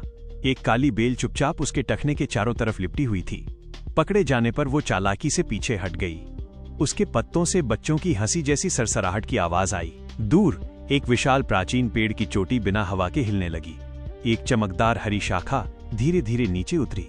उसकी नोक पर 2 क्रिस्टल जैसे स्पिरिट फ्रूट लटक रहे थे, जो चांदनी में लुभावनी चमक बिखेर रही थे। चिंतियान, इस बार तो मुझे भी तुम्हारे चलते फायदा हो गया, डोंगफोंग मिंग्यू खुशी से बोला। ये इमॉर्टल प्लेटफॉर्म स्पिरिट ट्री के bone marrow cleansing spirit fruit हैं। 300 साल में सिर्फ एक बार पकते हैं। ये हमें गिफ्ट में मिले हैं। कहते हुए डोंगफोंग मिंग्यू ने सम्मान से झुककर दोनों हाथों से एक स्पिरिट फ्रूट चिंतियान की हथेली पर रख दिया। चिंतियान ने भी दोनों हाथों से दूसरा फ्रूट लिया। फ्रूट छूने में गर्म और स्मूथ था, जैसे सबसे बढ़िया जेड। उसकी सतह पर रहस्यमयी पैटर्न गुथे हुए थे। उसने हल्का सा कौर लिया। कड़क मीठा रस तुरंत मुंह में फैल गया। स्वाद बयान से बाहर था, मानो हेवन एंड अर्थ की सबसे शुद्ध स्पिरिचुअल की हजारों सालों की गहरी खुशबू के साथ मिल गई हो। फ्रूट का गूदा मुंह में घुल गया और गर्म धारा बनकर पूरे शरीर में फैल गया। चिंतियान की आंखों में तेज चमक आ गई। कुछ ही बाइट्स में पूरा फ्रूट खत्म हो गया। उसी पल उसे अपने शरीर के अंदर हो रहे जबरदस्त बदलाव साफ महसूस हुए। उसकी मेरिडियंस में बहती स्पिरिचुअल पावर और ज्यादा सघन और शुद्ध हो गई, जैसे अनगिनत तपिशों से गुजरी हो। उसके 360 एक्यूपॉइंट्स पॉलिश्ड स्पिरिट जेड की तरह चमक उठे। हर पोर्स लालच से हेवन एंड अर्थ स्पिरिचुअल की को खींच रहा था। उसकी एब्जॉर्प्शन एफिशिएंसी पहले से दोगुनी हो चुकी थी। चिंतियान समझ गया, ये सिर्फ टेम्पररी बूस्ट नहीं था, ये उसकी कल्टीवेशन फिजिक का फंडामेंटल अपग्रेड था। अब से हर साइकिल में उसकी कल्टीवेशन की रिजल्ट पहले से कहीं बेहतर होगी। धन्यवाद। चिंतियान ने मुक्का जोड़कर आभार जताया। प्राचीन पेड़ की शाखाएं और पत्ते हल्के से हिले, मानो उसके धन्यवाद का जवाब दे रहे हों। एल्डर से मिलने से पहले ही उसे एक गिफ्ट मिल चुका था। इस पर चिंतियान बस यही कह सका, डोंगफोंग क्लैन वाकई बहुत जेनरस है। डोंगफोंग मिंग्यू ने अभी फ्रूट नहीं खाया। उसने उसे संभाल कर रखा और चिंतियान को हवेली के अंदर और गहराई में ले गया। कुछ ही देर में दोनों एक लकड़ी के घर के सामने रुके। एल्डर के, मैं चिंतियान को ले आया हूँ, डोंगफोंग मिंग्यू ने दरवाजे के बाहर सम्मान से कहा। ठीक है, अंदर आ जाओ। अंदर से थोड़ी बुजुर्ग लेकिन शांत आवाज आई। जी। डोंगफोंग मिंग्यू ने धीरे से दरवाजा खोला और चिंतियान को अंदर ले गया। लकड़ी का दरवाजा हल्की सी आवाज के साथ बंद हुआ। अंदर नरम रोशनी थी। हवा में घास और लकड़ी की हल्की खुशबू तैर रही थी। खिड़की के पास एक एल्डर साधारण लंबा रोब पहने जेड पॉट से टेबल पर रखे एक स्पिरिट प्लांट को ध्यान से पानी दे रहे थे। स्पिरिट प्लांट पूरा हरा भरा था। उसके पत्ते पन्ना की तरह चमक रहे थे। पानी की बूंदें गिरते ही वो हल्के से झूम गया, जैसे एल्डर की देखभाल का आनंद ले रहा हो। आवाज सुनकर एल्डर ने सिर उठाया। तभी चिंतियान ने उनका चेहरा साफ देखा। काले लंबे बाल पीछे यूं ही बंधे हुए, कहीं भी सफेदी का नामो निशान नहीं, लेकिन चेहरे पर समय के निशान साफ थे। आंखों के कोनों और माथे पर गहरी झुर्रियां जैसे पत्थर पर उकेरी गई हों, लेकिन सबसे ज्यादा असरदार थी उनकी आंखें। पुरानी, गहरी, फिर भी एक प्राचीन कुएं की तरह साफ, मानो उन्होंने हजारों साल के तूफान देखे हों, दुनिया का उत्थान और पतन देखा हो और फिर भी सबसे शुद्ध बुद्धि को संजोकर रखा हो। जब उनकी नजर चिंतियान पर पड़ी तो उसे लगा जैसे उसके सारे राज उन आंखों के सामने खुले पड़े हों। चिंतियान, बैठो। डोंगफोंग ने जेड पॉट रखा। उनकी आवाज शांत थी। डोंगफोंग मिंग्यू सम्मान से बाहर निकल गया। चिंतियान ने हल्का सा सलाम किया और एल्डर के सामने कुशन पर पालथी मारकर बैठ गया। कमरे में सन्नाटा छा गया। सिर्फ स्पिरिट प्लांट के पत्तों की हल्की सरसराहट सुनाई दे रही थी। डोंगफोंग ने चिंतियान को देखा। उनके चेहरे पर हल्की मुस्कान थी। सच है, हीरो हमेशा युवाओं में ही पैदा होते हैं। मेरी नजर में तुम्हारी उम्र भी उन बच्चों के आसपास ही होगी। हाँ, बहुत ज्यादा फर्क नहीं है। चिंतियान ने मन ही मन जोड़ा, बस कोई 20 साल का अंतर ही तो है। आखिरकार मैं तो अभी 1 साल का भी नहीं हूँ। डोंगफोंग के हल्के से हंसे। फिर उनकी नजर चिंतियान की कलाई पर लिपटी हरी बेल पर गई। अगर मैं गलत नहीं हूं तो तुम्हारा सिम्बायोटिक स्पिरिट प्लांट खोया हुआ सोल डिवोरिंग डेमन वाइन होना चाहिए। चिंतियान ने सिर हिलाया। डोंगफोंग क्लैन की स्पिरिट प्लांट रिसर्च को देखते हुए इसे पहचान लेना कोई हैरानी की बात नहीं थी। उसे ये भी चिंता नहीं थी कि डोंगफोंग क्लैन इसे हड़पने की सोचेगा। आखिर इसकी सबसे बड़ी उपलब्धि 10 लेवल 8 बीस्टमैन को अकेले रोकना थी, जबकि डोंगफोंग क्लैन में लेवल 9 स्पिरिट प्लांट्स जरूर मौजूद थे और शायद कम भी नहीं। डोंगफोंग के धीरे धीरे बोले। पहले डोंगफोंग क्लैन ने डुगुफेंग से सॉइल डिवोरिंग डेमन वाइन का एक हिस्सा ट्रेड करने की कोशिश की थी, लेकिन डील फाइनल होने से पहले ही डुगुफेंग युद्ध में मारा गया और ये वाइन गायब हो गई। कौन सोच सकता था कि 1000 साल बाद ये फिर सामने आएगी। चिंतियान, मैं सोल डिवोरिंग डेमन वाइन के एक सेगमेंट के बदले 3 सिल्वर लेवल कल्टीवेशन टेक्निक या मार्शल टेक्निक देना चाहता हूँ। क्या ये डील तुम्हें मंजूर है? मंजूर है, चिंतियान ने बिना सोचे तुरंत जवाब दिया। जीएलआ के सेगमेंट्स बहुत थे। सिर्फ एक सेगमेंट के बदले 3 सिल्वर लेवल टेक्निक मिलना उसके लिए किसी तोहफे से कम नहीं था। ऐसी डील कौन ठुकराएगा? वैसे भी डोंगफोंग क्लैन के लिए 3 सिल्वर लेवल टेक्निक कोई बड़ी बात नहीं थी। उनके पास इतनी क्षमता थी कि वे GLA के ऑफशूट से पूरा स्पिरिट डिवोरिंग डेमन वाइन तैयार कर सके। ये डील उनके लिए भी पूरी तरह वर्थ थी। चिंतियान की सीधी हामी देखकर डोंगफोंग के चेहरे पर मुस्कान आ गई। कुछ मिनट हल्की फुल्की बातचीत के बाद उन्होंने 2 बॉक्स चिंतियान की तरफ सरका दिए। चिंतियान, इस बार तुमने पूरा पासा पलट दिया, उन बच्चों को खतरे से बाहर निकाला और डोंगफोंग क्लैन की इज्जत बचाई। इनाम के तौर पर क्लैन ने तुम्हारे लिए 2 गिफ्ट तैयार किए हैं, खोलो और देखो। ये सुनते ही चिंतियान की आंखों में उत्सुकता चमक उठी। उसने पहला बॉक्स खोल दिया। एपिसोड 257, वुड मैरो का केंद्र, वॉइड ड्रैगन एसेंस ब्लड। चिंतियान ने धीरे से पहले बॉक्स का ढक्कन उठाया। तुरंत ही बसंत की हवा जैसी रिच लाइफ एनर्जी बाहर फूटी और उसके पूरे शरीर के रोम छिद्र अपने आप रिलैक्स हो गए। बॉक्स के अंदर मुट्ठी के आकार का एक क्रिस्टल रखा था, एमरल्ड ग्रीन रंग का, पूरी तरह ट्रांसपेरेंट, जिसके अंदर हरी लाइट तरल की तरह धीरे धीरे बह रही थी। क्रिस्टल की सतह पर नेचुरली बने रहस्यमयी पैटर्न थे और हर एक पैटर्न में जैसे लाइफ का असली सार छुपा हो। सबसे शॉकिंग बात यह थी कि वो क्रिस्टल किसी जिंदा चीज की तरह रिदम में धड़क रहा था। हर धड़कन के साथ एक फ्रेश और सुकून देने वाली आभा निकल रही थी जो सीधा आत्मा तक को शांत कर रही थी। इसी वक्त चिंतियान की कलाई पर लिपटी GLA अचानक बेहद एक्साइटेड हो गई। वो बेचैन होकर उस हरे क्रिस्टल पर झपटने और उसे निगल जाने को उतावली थी। चिंतियान ने जल्दी से उसे रोका और शांत किया। डोंगफोंग की आवाज गंभीर हो गई।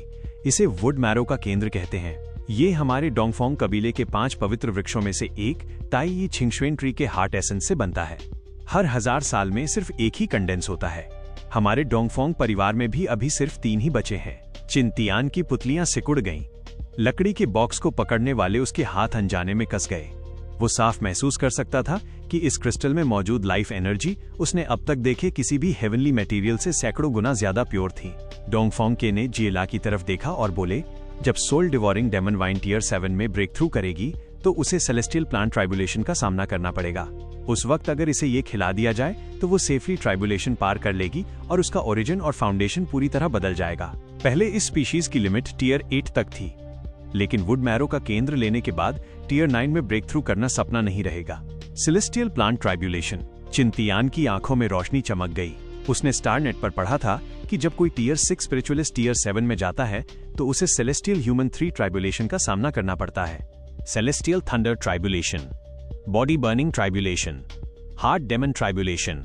कहा जाता है कि ये ब्रह्मांड की इच्छा है ताकतवर लोगों की संख्या को सीमित करने के लिए। हर ट्राइबुलेशन पार करने पर ताकत में जबरदस्त उछाल आता है, लेकिन आंकड़ों के मुताबिक करीब 70% लोग तीसरे ट्राइबुलेशन पर ही गिर जाते हैं और मरने की दर बेहद ज्यादा होती है। इसी वजह से कई टियर 6-9 स्टार स्पिरिचुअलिस्ट जानबूझकर अपनी ताकत दबाए रखते हैं और सेलेस्टियल ह्यूमन 3 ट्राइबुलेशन को छूते तक नहीं। और GLA जैसी स्पिरिट प्लांट्स और स्पिरिट बीस्ट्स को भी टियर 7 पर ऐसा ही चैलेंज झेलना पड़ता है। वुड मैरो का केंद्र GLA को ये ट्राइबुलेशन स्मूथली पार कराने में मदद करेगा। चिंतियान मन ही मन सोचने लगा, तो क्या टियर 6 स्पिरिचुअलिस्ट्स के लिए भी कोई ऐसा तरीका है? मुद्दे की बात यह थी कि वुड मैरो के केंद्र की वैल्यू बयान से बाहर थी। ये सिर्फ ट्राइबुलेशन ही नहीं बल्कि GLA की रेशियल लिमिट भी बढ़ा सकता था। चिंतियान को पिल्स या स्पिरिचुअल आर्टिफैक्ट्स की कमी नहीं थी, वो सब मिलिट्री मेरिट पॉइंट से एक्सचेंज हो सकते थे। लेकिन ताई यी छिंगशुएन ट्री से निकला ये वुड मैरो का केंद्र बाहर मार्केट में मिलना नामुमकिन था। डोंगफोंग के बोले, दूसरा बॉक्स भी खोलकर देखो। चिंतियान ने गहरी सांस ली और धीरे से दूसरे बॉक्स का ढक्कन उठाया। बॉक्स के अंदर एक क्रिस्टल बॉटल रखी थी, बेहद नाजुक और ट्रांसपेरेंट, जिसकी सतह पर हल्के सिल्वर पैटर्न बह रहे थे जैसे किसी प्राचीन ताकत को सील किया गया हो। बॉटल के अंदर मौजूद तरल तारों भरे आसमान जैसा गहरा था, न पूरी तरह लाल न काला बल्कि रहस्यमयी डार्क सिल्वर। उसके अंदर अनगिनत छोटे छोटे तारे चमक रहे थे। कभी वो ड्रैगन का शेप बनाते तो कभी पूरी आकाश गंगा की तरह फैल जाते। सिर्फ उसे देखते भर से ही आसपास की हवा हल्की सी मुड़ने लगी जैसे स्पेस कांप रहा हो। जब चिंतियान ने अपनी स्पिरिचुअल पावर से उसे जांचने की कोशिश की तो उसकी सेंसिंग सीधे उस तरल में खिंच गई और चुपचाप निगल ली गई। ये चिंतियान की आवाज अपने आप धीमी हो गई। डोंगफोंग की नजर गहरी हो गई। उनके चेहरे पर बीते समय की यादों की झलक आई। ये टियर 9 वॉइड ड्रैगन का एसेंस ब्लड है। 300 साल पहले हमारे डोंगफोंग परिवार के 3 सुप्रीम एल्डर्स ने मिलकर एक वॉइड ड्रैगन को घेरा था जो स्टार रियल में तबाही मचा रहा था। आखिरकार उसे मार दिया गया, लेकिन एक एल्डर की मौत हुई और 2 गंभीर रूप से घायल हो गए। उनकी उंगलियां क्रिस्टल बॉटल पर फिर गईं। अंदर का तरल अचानक उफान मारने लगा और हल्की सी ड्रैगन जैसी गूंज सुनाई दी। डोंगफोंग ने चिंतियान की तरफ देखा। ये एसेंस ब्लड तुम्हारे लिए बहुत फायदेमंद होगा। चिंतियान की आंखें चमक उठी। उसे समझ आ गया कि डोंगफोंग कबीला उसके नाइट डेमन ब्लड लाइन के बारे में जानता है। उसके लिए ये कोई हैरानी की बात नहीं थी। डोंगफोंग कबीले की इंटेलिजेंस के सामने ये छुपी नहीं रह सकती थी। वैसे भी नाइट डेमन ब्लड लाइन उसका सबसे बड़ा कार्ड था। भविष्य में जो भी अजीब पावर सामने आएगी उसे इसी के नाम पर डाल दिया जाएगा। टियर 9 वॉइड ड्रैगन का एसेंस ब्लड न सिर्फ जबरदस्त लाइफ फोर्स रखता था, बल्कि उसमें खतरनाक स्पेस पावर भी थी। इसे लेने के बाद night demon king, desolate battle body और ब्लैक वॉइड गेट की टैलेंट लाइट ऑब्स और गहरी हो जाएंगी। खासकर ब्लैक वॉइड गेट एक ही झटके में पर्पल लिमिट तक पहुंच सकता था। लेकिन चिंतियान ने तय कर लिया था कि वो सारा एसेंस ब्लड खुद नहीं रखेगा। आधा वो काजिक के लिए छोड़ेगा। जिएला पहले ही टियर 6 में ब्रेक थ्रू कर चुकी थी। जैसे ही वो टियर 6 के पीक पर पहुंचेगी, वुड मैरो का केंद्र लेकर स्मूथली टियर 7 में जा सकती थी। लेकिन काजिक अभी सिर्फ टियर 4 पर था, साफ तौर पर पीछे रह गया था। असल में काजिक का टैलेंट बेहद पोटेंशियल वाला था। वो ब्लड से पावर निकाल सकता था और उससे नई एबिलिटीज जगा सकता था। चिंतियान चाहता था कि वॉइड ड्रैगन एसेंस ब्लड लेने के बाद काजिक वॉइड क्रिएचर की दिशा में डेवलप हो। भविष्य में एक सच्चा वॉइड रेडर बनने के लिए चिंतियान खड़ा हुआ और मुट्ठी बांधकर बोला, एल्डर डोंगफोंग के इन 2 शानदार गिफ्ट्स के लिए मैं डोंगफोंग कबीले का दिल से धन्यवाद करता हूँ। डोंगफोंग के मुस्कुराए, थैंक यू की जरूरत नहीं, ये तुम्हारा हक है। अगर चिंतियान ने हालात नहीं पलटे होते, 16 टैलेंट्स को दुश्मनों से बचाकर सुरक्षित बाहर नहीं निकाला होता, तो डोंगफोंग कबीला उन ब्लडलाइन परिवारों को जवाब नहीं दे पाता।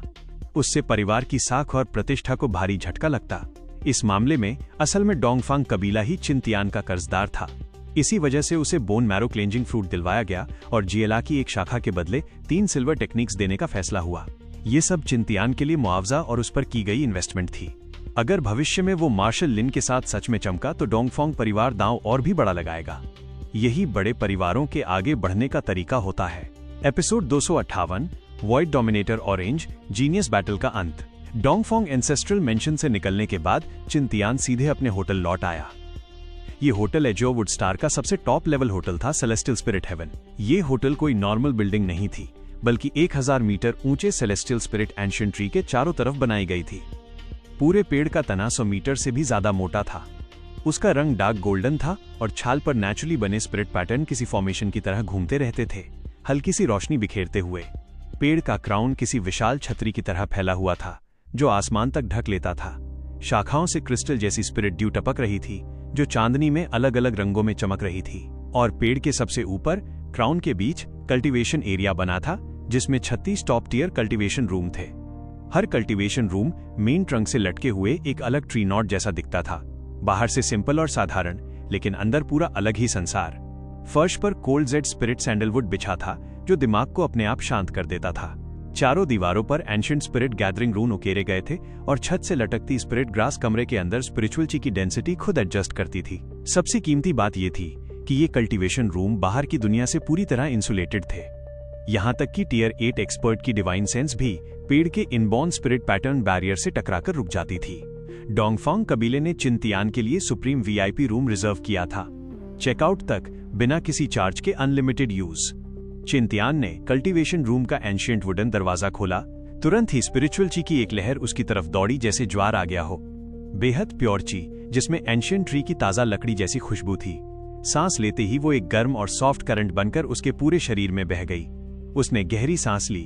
उसके अंदर की स्पिरिचुअल पावर हलचल करने लगी। इस रूम में स्पिरिचुअल ची की डेंसिटी बाहर की दुनिया से कम 10 गुना ज्यादा थी। जमीन पर बिछा कोल्ड जेड स्पिरिट सैंडलवुड हल्की सी ठंडक छोड़ रहा था, जो हवा में मौजूद गर्माहट के साथ मिलकर एक अजीब सा संतुलन बना रहा था। दिमाग अपने आप शांत हो गया। लेकिन आज वो यहाँ कल्टीवेशन करने नहीं आया था। आज वो यहाँ आधी bottle void dragon essence blood लेने आया था। उसने टियर 9 वॉइड ड्रैगन के एसेंस ब्लड की क्रिस्टल बॉटल निकाली। स्पिरिचुअल ची की रोशनी में बॉटल से फैंटेसी जैसी सिल्वर लाइट झलक रही थी। जैसे ही ढक्कन खुला, एक एंशिएंट और विशाल आभा पूरे कल्टीवेशन रूम में फैल गई। छत से लटकती स्पिरिट ग्रास जोर से हिलने लगी, मानो इस प्राइमोर्डियल ताकत को सलाम कर रही हो। चिंतियान ने बॉटल के अंदर घूमते डार्क सिल्वर ड्रैगन ब्लड को देखा। तरल दीवारों से ऐसे सरक रहा था जैसे कोई जिंदा चीज हो। उसने गहरी सांस ली और आधी बॉटल एक ही घूंट में पी गया। ग्लप। जैसे ही ड्रैगन ब्लड उसके गले से नीचे गया, उसका पूरा शरीर बुरी तरह कांप उठा। वो खून जैसे खुद की जिंदगी रखता हो, नसों में दौड़ पड़ा और पलक झपकते ही पूरे शरीर में फैल गया। नाइट डेमन किंग की बॉडी होने की वजह से वो सारी एनर्जी पूरी तरह अब्सॉर्ब हो गई। हिस, चिंतियान की स्किन पर बारीक सिल्वर ड्रैगन स्केल्स उभर आए। लेकिन अजीब बात यह थी कि वो स्केल्स ठोस नहीं रहे। वो पारे की तरह बहने लगे और धीरे धीरे उसकी स्किन में मर्ज हो गए। उसकी मसल फाइबर्स लगातार टूट रही थीं और फिर से बन रही थीं। हड्डियों से कड़कने की आवाज आ रही थी और उनकी डेंसिटी साफ तौर पर बढ़ रही थी। उसके गले से एक गहरी दहाड़ निकली। चिंतियान को महसूस हुआ कि उसके अंदर एकदम प्योर ताकत उमड़ रही है। ये स्पिरिचुअल पावर नहीं थी, बल्कि सबसे कच्ची और खतरनाक फिजिकल पावर थी। उसने हल्के से मुट्ठी भींची। बूम! हवा फट गई। एक छोटा सा सोनिक धमाका हुआ। परिवर्तन अभी रुका नहीं था। ड्रैगन ब्लड की एनर्जी और गहराई में उतरने लगी। उसके इंटरनल ऑर्गन्स सिल्वर लाइट से ढक गए। दिल की धड़कन किसी ढोल जैसी गूंजने लगी। सबसे डरावनी बात यह थी कि उसका खून धीरे धीरे सिल्वर रंग लेने लगा। जैसे ही उसकी फिजिकल स्ट्रेंथ पीक पर पहुंची, अचानक एक म्यूटेशन हुआ। उसकी आंखों के सामने की दुनिया जैसे टूट गई। उसे स्पेस को बनाने वाली अनगिनत सिल्वर लाइंस दिखने लगी। ये लाइंस कानूनों की तरह एक दूसरे में बुनी हुई थीं। Space nodes. उसने बिना सोचे समझे सबसे नजदीकी लाइट पॉइंट को छू लिया। उसकी उंगली असली स्पेस को चीरती हुई वॉइड में चली गई। और इससे भी ज्यादा शॉकिंग बात यह थी कि वो हजारों किलोमीटर तक स्पेस के स्ट्रक्चर को महसूस कर पा रहा था। क्या यही वॉइड ड्रैगन का नजरिया है? चिंतियान बुदबुदाया। उसने एक खास नोड पर ध्यान फोकस किया। तुरंत ही आसपास की हवा मुड़ने लगी। एक छोटा सा स्पेस चैनल बनना शुरू हो गया। हालांकि वो अभी उसमें से ट्रैवल नहीं कर सकता था, लेकिन स्पेस पर ये एब्सोल्यूट कंट्रोल आम कल्टीवेटर्स की समझ से कहीं ऊपर था। आखिरकार जब सारी हलचल शांत हुई, चिंतियान कल्टीवेशन रूम के बीच खड़ा था। उसके अंदर हो चुके बदलाव साफ महसूस हो रहे थे। उसकी स्पिरिचुअल एनर्जी एक बार फिर ब्रेक थ्रू कर गई। टियर 4 6 स्टार मेरिडियंस में स्पिरिचुअल पावर दहाड़ रही थी। उसने धीरे से मुट्ठी बंद की। उसकी हथेली में सिल्वर लाइट फूट पड़ी। फिजिकल स्ट्रेंथ और स्पेस टैलेंट का perfect fusion. System panel check करते ही, जैसा उसने सोचा था, नाइट डेमन किंग और डिसोलेट बैटल बॉडी की टैलेंट लाइट स्फीयर्स और गहरी हो चुकी थी। Night demon king medium orange तक पहुंच गया था। डिसोलेट बैटल बॉडी पूरी तरह डीप ऑरेंज में अपग्रेड हो चुकी थी। लेकिन सबसे बड़ा बदलाव ब्लैक वॉइड गेट में आया था। अब वो deep purple void class talent बन चुका था। चिंतियान ने एक पल की भी हिचक नहीं दिखाई। उसने सीधे 20 लाख एवोल्यूशन पॉइंट्स डाल दिए और ब्लैक वॉइड गेट ने अपनी फाइनल एवोल्यूशन पूरी कर ली। Episode 259, void dominator orange, genius battle का अंत। Void dominator orange. Type, active talent. परिचय, तुम वॉइड के मालिक हो। इस स्पेस के रहस्यों को आसानी से महसूस कर सकते हो। इस टैलेंट की क्षमताएं इस प्रकार हैं। पहला, वॉइड वॉकिंग वॉइड और रियलिटी के बीच फ्रीली आना जाना। दूसरा, void passage stable special passage खोलना। तीसरा, स्पेशल फोर्स फील्ड, एक ऐसा स्पेस डोमेन बनाना जहां अटैक की ट्रेजेक्टरी बदल जाए और अंदर मौजूद दुश्मन कंट्रोल या सीधे फाड़े जा सकें। चौथा, वॉइड एक्साइल टारगेट को क्योटिक वॉइड करंट्स में फेंक देना। चिंतियान ने इस जागे हुए टैलेंट को महसूस किया। उसकी आंखों में सिल्वर लाइट बहने लगी। उसने हल्के से हाथ उठाया और उसके सामने की हवा पानी की तरह लहराने लगी। अगले ही पल एक चमकती हुई स्टारी नदी सामने खुल गई। ये कोई इल्यूजन नहीं था, बल्कि एक असली वॉइड फिशर था। सबसे डरावनी बात यह थी कि उसे ऐसा लग रहा था कि वो किसी भी पल इस वॉइड में घुल सकता है, बिल्कुल वैसे ही जैसे घर लौट रहा हो। क्या यही असली मायनों में स्पेस को मास्टर करने का एहसास है? बस एक ख्याल के साथ उसका शरीर कल्टीवेशन रूम से गायब हो गया। अगले ही सेकंड वो 100 मीटर दूर एक टेरेस पर खड़ा था। पूरी प्रक्रिया में कोई स्पेस फ्लक्चुएशन तक नहीं हुआ, जैसे वो हमेशा से वहीं मौजूद हो। वॉइड डोमिनेटर नाम के पूरी तरह लायक। चिंतियान हल्का सा मुस्कुराया। पहले का ब्लैक गेट सिर्फ सपोर्ट टाइप था, लेकिन वॉइड डोमिनेटर में टेलीपोर्ट, ब्लिंक, अटैक और कंट्रोल सब कुछ था। खासकर शॉर्ट डिस्टेंस वॉइड वॉकिंग, बिना आवाज और पूरी तरह स्टेल्थ। उसकी फाइट और एस्केप एबिलिटी दोनों ही एक नए लेवल पर पहुंच गई थीं। टैलेंट का एवोल्यूशन पूरा हो चुका था। आज का गोल हासिल हो गया था। अब बारी काजिक की थी। सफेद रोशनी की एक फ्लैश के साथ काजिक उसके बगल में आ गया। Swish swish swish. काजिक ने अपने ब्लेड आर्म्स घुमाए। उसके जबड़ों से तेज आवाज निकली, जैसे शिकायत कर रहा हो। हर बार जब बुलाया जाता, उसका मालिक कहीं न कहीं भाग रहा होता था। कहा गया था कि ढेर सारी हंटिंग मिलेगी, लेकिन ज्यादातर टाइम उसे 20 टाइमिंग स्पेस में ही खाली बैठना पड़ता था। चिंतियान थोड़ा शर्मिंदा हुआ। उसने नाक खुजाते हुए कहा, काजिक, अगर मैं तुम्हारे लिए एक फीमेल मैंटिस ढूंढ दूं तो? जब तुम बोर होते हो ना? सिस सिस। काजिक गुस्से और शर्म दोनों में लग रहा था। उसकी आंखें पर्पल लाइट से चमकने लगी और उसकी पीठ के पोर्स से भाप निकलने लगी। अरे अरे ठीक है, भूल जाओ, सोचा नहीं था तुम इतने मासूम निकलोगे। चिंतियान ने हाथ हिलाया। लगता है कीड़े भी जानते हैं कि मजबूत बनने के लिए रोमांस से दूर रहना चाहिए। रोमांस हड्डी काटने वाला चाकू है, पतन की जड़। तो फिर मुझे ये हड्डी काटने वाला दर्द कब मिलेगा? हालांकि मैं अभी भी एक बच्चा ही हूँ। वॉइड ड्रैगन का एसेंस ब्लड आगे तुम्हें सौंपा जाएगा। चिंतियान ने सोचते ही बची हुई आधी बोतल से एक बूंद निकाली। काजिक की बॉडी उसकी तरह मजबूत नहीं थी। आधी बोतल सीधे पी लेता तो 2 सेकंड में ही फट जाता। पकड़ो! डार्क सिल्वर रंग की खून की बूंद हवा में तैरने लगी। काजिक की कंपाउंड आंखें तुरंत उस पर लॉक हो गईं। एक टॉप हंटर होने के नाते उसने इस बूंद में छिपी डरावनी ताकत को तुरंत महसूस कर लिया। काजिक ने अपने तेज जबड़े खोले और उस dark silver dragon blood essence को निगल लिया। अगले ही पल उसकी आंखें सिकुड़ गईं। उसका पूरा शरीर बिजली लगने जैसा कांप उठा। कड़क कड़क कड़क। उसकी हार्ट चिटिन से डरावनी दरारों की आवाज आने लगी। सिल्वर क्रैक्स तेजी से फैलने लगे जैसे जिंदा हों। और सबसे शॉकिंग बात यह थी कि उन दरारों से वॉइड लाइट निकलने लगी जैसे उसके शरीर के अंदर एक छोटा ब्रह्मांड पनप रहा हो। हिस! एक दर्द भरी आवाज के साथ काजिक अचानक जड़ हो गया। उसका शरीर अनकंट्रोल्ड कांपने लगा। आंखों की चमक धीरे धीरे फीकी पड़ गई। उसके शरीर से सिल्वर लाइट का एक कोकून बनना शुरू हुआ और कुछ ही पलों में वो पूरी तरह उसमें ढक गया। चिंतियान का चेहरा टाइट हो गया। ये फोर्स्ड एवोल्यूशन है। लाइट कोकून की सतह पर रहस्यमयी स्पेशल पैटर्न उभरने लगे। वो फैलते और सिकुड़ते जैसे सांस ले रहे हों। अर्धपारदर्शी दीवार के अंदर काजिक के शरीर में हो रहे बदलाव साफ नजर आ रहे थे। पीठ का आर्मर दोबारा बन रहा था। ब्लेड आर्म्स लंबे हो रहे थे, यहां तक कि उसका पूरा शरीर धीरे धीरे स्ट्रेच हो रहा था। सबसे अजीब बात यह थी कि कोकून के अंदर का स्पेस खुद में बंसा लग रहा था। चिंतियान ने जांचने की कोशिश की, लेकिन उसकी डिवाइन सेंस पूरी तरह ब्लॉक हो गई। ड्रैगन ब्लड में मौजूद वॉइड लॉ काजिक पर फुल स्केल ट्रांसफॉर्मेशन कर रहा था। लगता है जागने में थोड़ा टाइम लगेगा। चिंतियान ने सावधानी से उस लाइट कोकून को बीस टाइमिंग स्पेस में रख दिया। उसे साफ महसूस हो रहा था कि जब काजिक कोकून से बाहर निकलेगा तो वो पूरी तरह बदल चुका होगा। एक असली वॉइड स्पीशीज। सब कुछ निपटाने के बाद चिंतियान ने खिड़की से बाहर देखा। आसमान हल्का सा मछली के पेट जैसा सफेद हो चुका था। सुबह का सूरज उगने ही वाला था। बहुत इंतजार की गई टैलेंट बैटल शुरू होने वाली थी। कुछ देर बाद टैलेंट बैटल का टूर्नामेंट स्टेज पर आमने सामने लड़ाई नहीं था। टियर 5 एक्सपर्ट्स के लिए स्टेज बहुत सीमित होता, खासकर मैथ्स टाइप लोगों के लिए। इस टूर्नामेंट का लोकेशन एक आइलैंड था। आइलैंड की जमीन और आसपास का समंदर सब बैटल एरिया में शामिल था। कोई स्पेस लिमिट नहीं, सिर्फ एक नियम, दुश्मन को हराने के लिए कोई भी तरीका इस्तेमाल करो। सुबह 9 बजे ड्रॉ सेरेमनी शुरू हुई। 16 कंटेस्टेंट्स में से 5 सीडेड थे जिन्हें फर्स्ट राउंड में नहीं भिड़ना था। फू निंग, युए शेंगे और वू जियान उनमें शामिल थे। लेकिन सबको हैरानी हुई जब झुगे यू सीडेड नहीं था। नेट पर एक्सपर्ट्स ने भी इसका कारण बताया।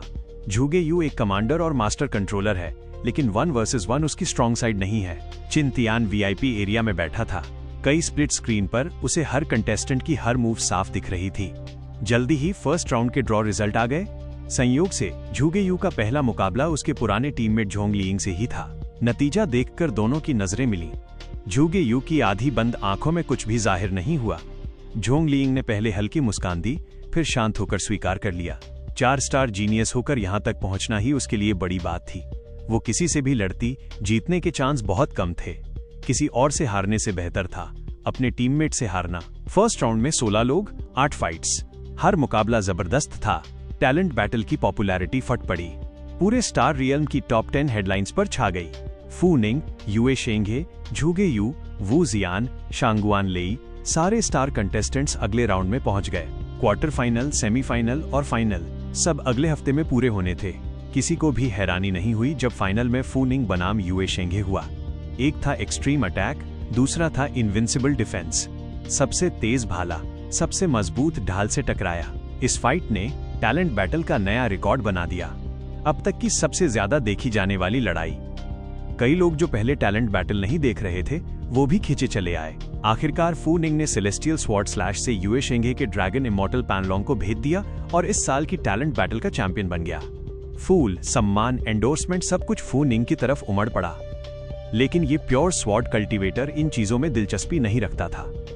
डोंगफोंग कबीले का इंटरव्यू और अवार्ड सेरेमनी छोड़कर वो फिर पब्लिक में नजर नहीं आया। सिर्फ फू निंग ही नहीं, जिंदगी और मौत के अनुभव के बाद हर जीनियस की बेचैनी धुल चुकी थी। अब सबका फोकस सिर्फ एक चीज पर था, ताकत। एक स्पिरिचुअलिस्ट के लिए ताकत ही सब कुछ है। टैलेंट बैटल खत्म होने के एक हफ्ते बाद सारी ऑफिशियल अरेंजमेंट्स पूरी हो गई। अब सबको अपने अपने घर लौटना था। चिन तियान को भी एज्योर वुड स्टार छोड़ना था, अपनी तयशुदा मंजिल की तरफ लौटने के लिए। Episode 260 post battle inventory. Starport के वीआईपी टर्मिनल के एंट्रेंस पर किन तियान ने अपना लगेज उठाया और पीछे खड़े दोस्तों की तरफ देखा। सब लोग, मुझे छोड़ने की जरूरत नहीं है।